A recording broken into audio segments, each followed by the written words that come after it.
Hi everyone, how are you all doing today? In this video I'm going to show you how I do my knotless box braid. Without further ado, let's go straight to the video. As you can see, the length of the knotless box braid is butt length, so that's how my client want it.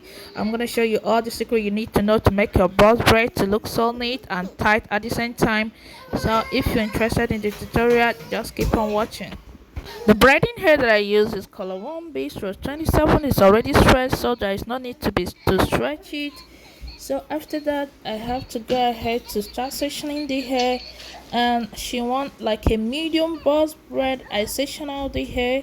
So the first thing you need to do is make sure that your paths are neat, and you also use your edge control to make sure that you section it out well, so that the hair will be so neat and easy to work with. And you hold the hair like so you're seeing in the video, and you braid it like 2 to 3 to 4 times, because her hair is pretty full.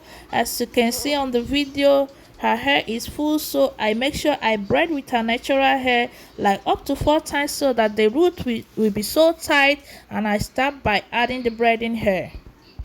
In case your client's hair is thin and you want to achieve a neat and spotless knotless braid, the secret you have to use is to make sure that you braid with her natural hair first and start adding the braiding hair.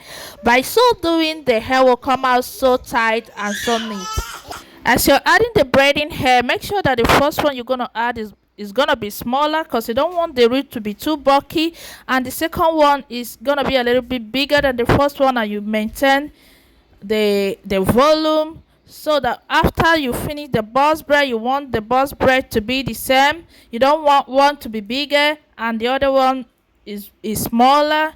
So that's how. Keep on practicing. You're gonna get it right. Practice make perfect. By the time you do it like 5 times, you're gonna get it right. You don't even need to do any extra thing. And another thing, if you want to get your box braid to be the same, or if you can't get it with your eyes, because the more you practice, the more you get better, you make sure you have your braiding rack. Before you start braiding, you section out the hair, put all the hair you want to use in the braiding rack, so that you make sure that you're maintaining the same volume. Thanks for watching this video. Make sure you hit the subscribe button so that you don't miss anytime I upload a new video. See you in my next video. Bye.